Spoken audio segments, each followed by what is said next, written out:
Alors tout d'abord, pour commencer, qu'est-ce que c'est que le GPSO? Parce que vous voyez que c'est un projet où vous avez des aménagements ferroviaires sur une dizaine de kilomètres en sortie de Bordeaux et des aménagements ferroviaires en entrée de Toulouse sur 10 kilomètres environ. À partir de ces différents aménagements ferroviaires, vous avez un tronc commun et une branche qui va vers Toulouse et une branche qui va vers Dax et la frontière.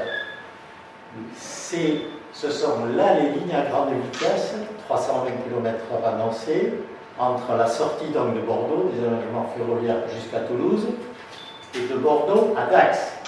Parce qu'à partir de Dax, on n'est plus à grande vitesse, les trains roulent à 200 à l'heure et les trains de marchandises, la ligne est mixte, elle accepte les trains de marchandises également, qui rouleront à 100 km/h. Tout ça jusqu'à Vitoria.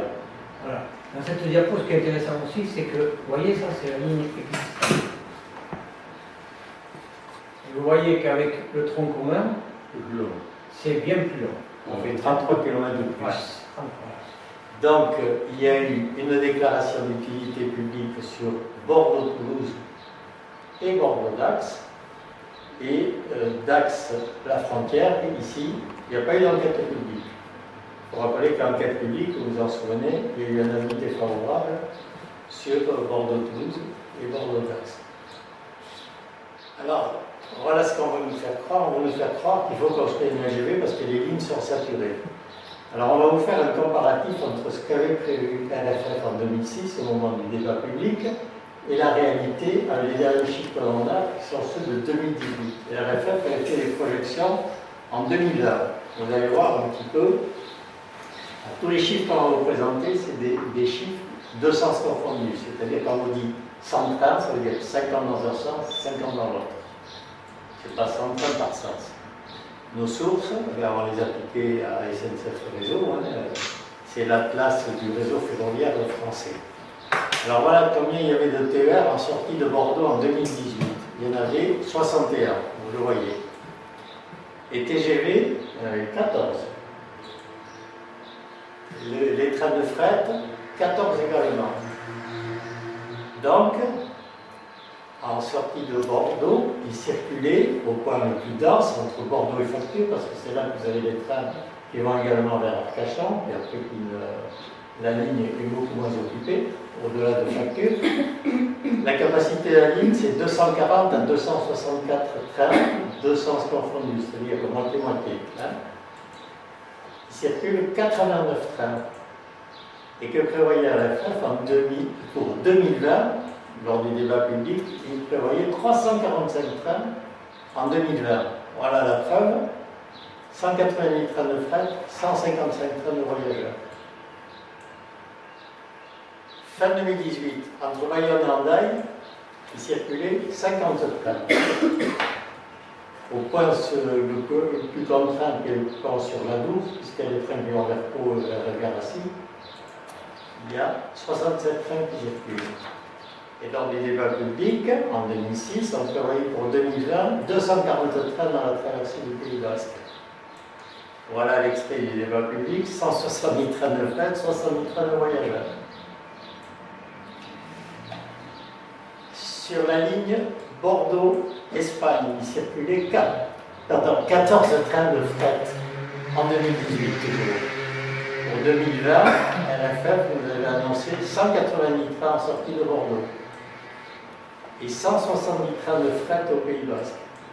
Voilà la preuve, 190 trains envoyés en sortie de Bordeaux et 170 trains en sortie, enfin dans la traversée du Pays Basque.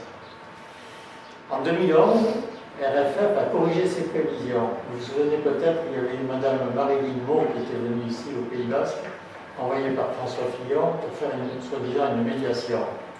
Et là, RFF lui avait présenté un document confidentiel. On a eu ce tombé du camion. Et vous voyez qu'ils annonçaient pour 2020 196 trains sur Bayonne-Hendaye. Alors vous avez vu qu'en 2018, il circulait que 50 trains. Donc ils étaient encore largement au-dessus de la vérité. Cette correction a lieu après la décision, évidemment.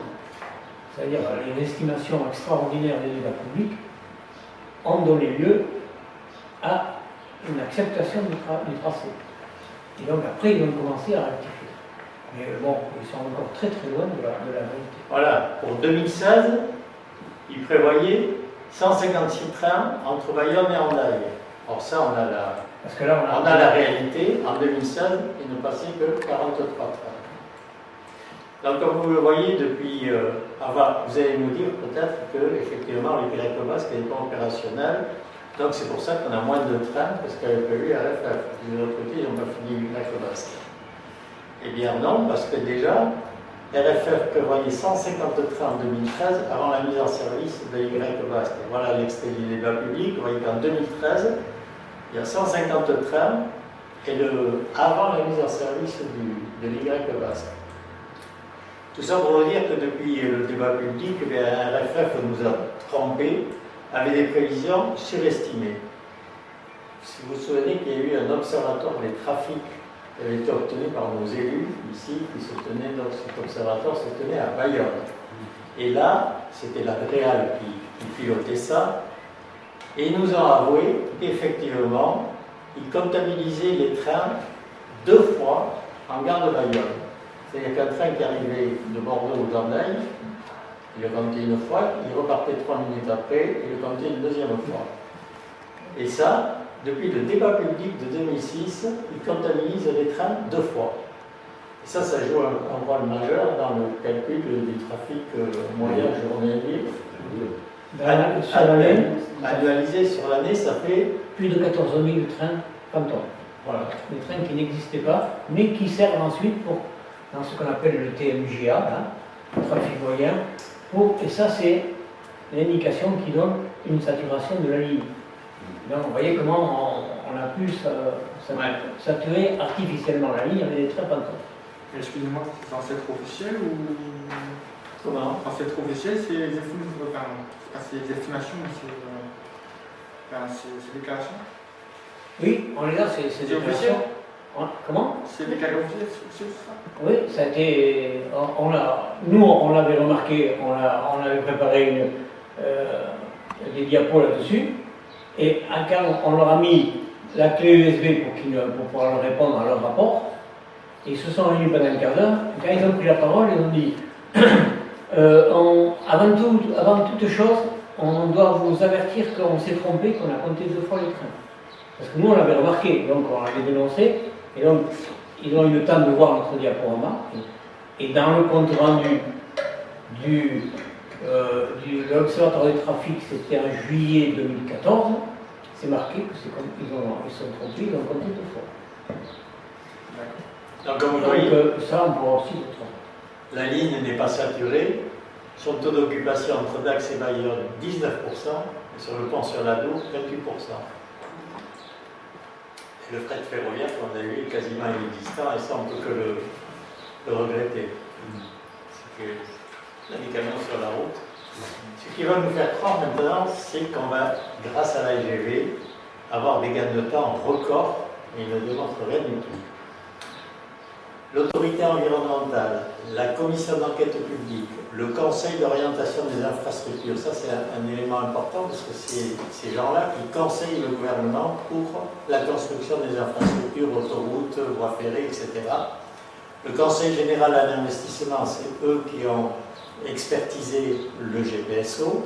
Ils sont unanimes pour dire que le gain de temps entre Bordeaux et Dax avec une LGV est quasiment nul, de l'ordre de 5 minutes par rapport à la ligne actuelle modernisée, et ceci d'autant plus qu'on nous a dit que la LGV va allonger le parcours de 33 km.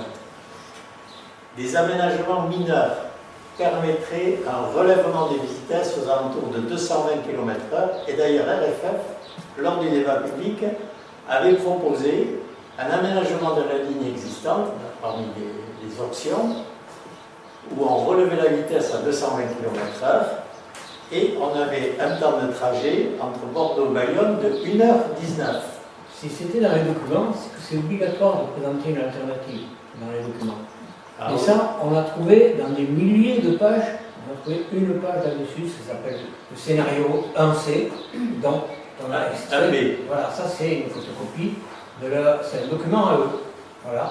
Et vous avez Bayonne-Bordeaux, en 1h19, et c'est le scénario, vous voyez, le scénario 1B. Et vous voyez qu'à l'époque, même, en 2006, on mettait 1h36 pour faire Les trains les plus rapides faisaient Bordeaux-Bayonne. 1h36. C'était le temps réel. En 2002, c'était le temps réel. Oui. Voilà. Et aujourd'hui, vous mettez 1h48, alors qu'ils ont fait 588 millions de travaux. voilà, les aménagements. On met, Alors, voilà. On met 12 minutes de plus qu'en 2002, aujourd'hui. Vous avez compris comment ça marche, parce qu'ils l'ont déjà fait pour l'Est, ils l'ont déjà fait pour le TGV Ouest, c'est-à-dire qu'un peu avant, ils ralentissent les trains pour que le gain de temps soit plus costaud. voilà. Dans les envoyeurs, là, ils ont inventé 12 minutes. En fait. Et si vous interrogez les conducteurs de TGV, ils vous disent oui, on ne veut pas ralentir, on peut aller plus vite. Et ça nous est arrivé dans les lignes publiques d'avoir des conducteurs C'est par TGV. prudence. C'est ça. Parce que les lignes sont pas sûres. Oui. Alors voilà le dernier tableau qu'ils nous ont proposé. Alors c'est tout écrit en tout petit, alors je vais vous l'expliquer. Vous vous souvenez quand on vous a dit 1h19 avec une ligne existante réaménagée, Sans tronçon de voie nouvelle. sans tronçon de voie nouvelle. C'est ce que proposait LFF parmi les options lors du débat public. 1h19. Eh bien regardez, avec la LGV, si vous totalisez le tracé entre Bordeaux et Mont-de-Marsan, puis le train s'arrête à Mont-de-Marsan, Dax, le train s'arrête à Dax et il arrive après à Bayonne. Si vous totalisez, vous mettez 1h17 avec la LGV. Donc vous avez gagné quoi? 2 minutes. C'est ça qu'on appelle un gain de temps record. Eux nous disent qu'entre Bordeaux et Dax, on va gagner 20 minutes, bien sûr, par rapport à la ligne actuelle, où on ralentit un peu sur les trains. Après, ils peuvent communiquer sur Bayonne-Bordeaux direct, ce qui veut dire qu'on ne s'arrête plus à Dax, qu'on ne s'arrête plus en Mont-de-Marsan. Voilà. Vous allez voir là, vous avez ce que c'est qu'un train à grande vitesse. Un train à grande vitesse ne peut pas s'arrêter dans les gares moyennes. Sinon, il perd la grande vitesse. Et d'ailleurs, le Conseil d'orientation des infrastructures dont on vous parlait, qui a été interrogé sur le GPSO, voilà ce qu'il disait en 2018. C'est extrait de leur rapport. L'opportunité de lignes nouvelles Bordeaux-Dax doit être réinterrogée à plus longue échéance. Il semble en effet au Conseil que moyennant les travaux de relèvement de vitesse sur la ligne classique, il est possible d'obtenir quasiment les mêmes bénéfices qu'une ligne nouvelle à un coût bien moindre. Dans les faits, l'infrastructure nouvelle ici ne serait justifiable que par la saturation de la ligne existante, notamment pour répondre aux besoins de fret, ce qui n'est pas le cas aujourd'hui et ne semble pas envisageable avant un horizon lointain. On dirait que c'est nous qui parlons là. Ce qui va nous faire croire, c'est une fréquentation record des gares à la campagne. Alors, qu'est-ce que c'est les gares à la campagne? C'est ce qu'on appelle les gares betteraves, vous savez, c'est-à-dire que maintenant, la grande vitesse, elle ne dessert plus les gares centrales, sauf Bayonne, qui va desservir, mais le tracé qu'il faut faire pour desservir Bayonne. Elle ne passe pas à Dax, elle ne passe pas à Mont-de-Marsan, elle va s'arrêter à Lugardès, là-bas dans les pignes de pain. Et Agen, la gare centrale n'est pas desservie, c'est à l'extérieur, et Montauban aussi, c'est pareil. Montauban, le département fait une rocade de 22 km pour aller de Montauban jusqu'à la nouvelle gare. Au Mont-de-Marsan, il y a une dizaine de kilomètres entre Mont-de-Marsan et la nouvelle gare. Alors voilà ce qu'ils supposent, voilà ce qu'ils nous disent. Ils nous disent qu'il y aura 3 gares en pleine campagne. La gare de Brax, à 12 km d'Agen, qui prévoit 1 750 000 voyageurs. La gare de Bressol, à 15 km de Montauban, 1 420 000 voyageurs. Lugardès, à 15 km de Mont-de-Marsan, 800 000 voyageurs par an. Tout ça par an. Au total, 4 millions de voyageurs pour seulement 250 000 habitants desservis. Vous avez une gare, c'est la gare Lorraine TGV, qui est en race de campagne et qui est la plus fréquentée de France. Elle accueille 0,6 600 000 voyageurs pour 500 000 habitants desservis. Ce sont les agglos de Nancy et de Metz. Vous voyez, leur prévision, c'est complètement délirant. On nous prévoit 4 millions de voyageurs qui vont être desservis. Et là, vous en avez 600 000 avec la gare la plus fréquentée actuellement. Il va nous faire croire ensuite que la solution pour le fret et le mur de camion, il faut une LGV. C'est ce que nous répète Rousset en permanence. Pour arrêter le mur de camion, il faut développer le fret. Pour développer le fret, il faut libérer la ligne existante et construire une LGV. Ça, c'est le raisonnement. Donc, on va construire une LGV pour libérer la ligne existante pour le fret. D'ailleurs, c'est ce qu'a écrit Rousset au Premier ministre. L'enjeu, c'est le report de la route vers le rail. Il faut une deuxième loi ferroviaire. C'est ce qu'il a écrit à Castex. Eh bien, on a construit 2700 km de LGV en France. On a libéré toutes les lignes existantes pour le fret. Pourtant, vous voyez, le fret, c'est la courbe en rouge. Je ne vous donne pas les chiffres. Vous voyez, passer de 48,1 milliards de tonnes kilomètres à 32 milliards en 2018. Les causes du déclin du fret ferroviaire sont connues. C'est la désindustrialisation du pays, c'est le fait que les marchandises arrivent dans les ports qui ne sont pas, par exemple, desservis par le ferroviaire. Les marchandises arrivent là, c'est les camions qui les chargent, et ce n'est pas les trains. Voilà, c'est ça les vraies causes du déclin. De Vitoria à Dax. Alors on nous dit qu'il faut libérer la ligne existante pour faire passer le fret.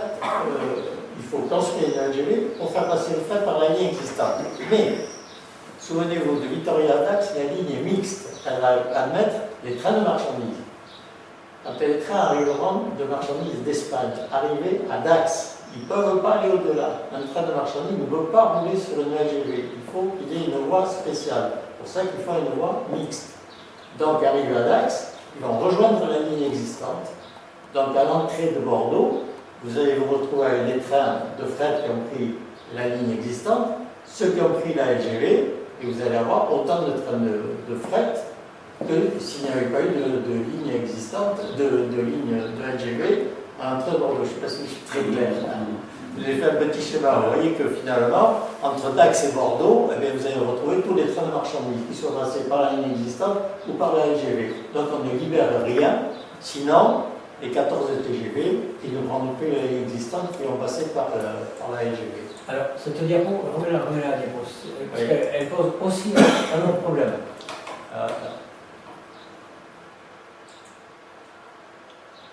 Oui, on va me donner. Voilà. Elle pose un problème, si tous les trains de fret passent par là, qu'est-ce qui passe sur cette ligne nouvelle qui coûte autant de milliards? Rien qu'une ou deux dizaines de TGV.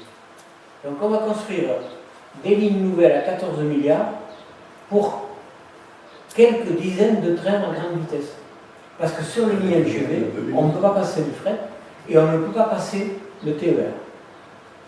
Donc ça, c'est quelque chose. Ensuite, je voulais revenir sur le fret, parce que c'est vrai que sur le fret, il y a une supériorité du camion sur les derniers kilomètres, sur la souplesse. Mais il y a autre chose, c'est que sur le fret, il y a eu une politique voulue et menée depuis des décennies par les divers gouvernements, que ce soit Sarkozy, que ce soit Hollande, que ce soit Macron, qui consiste à dire la SNCF est endettée jusqu'au cou.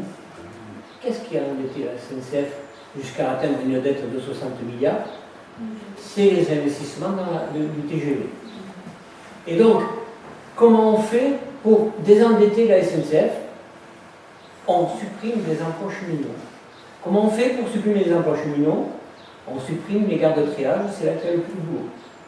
Et donc, on a supprimé et les wagons isolés et le combiné par caisse, qui sont pour nous, on considère que c'est ce qui nous correspond. Les wagons isolés, ça veut dire quoi? Si on prend Bonduelle à la benne, qui met des légumes en conserve, cette usine avait un aiguillage et elle remplissait des wagons, pas un train complet, mais de temps en temps, les locomotives venaient chercher les wagons.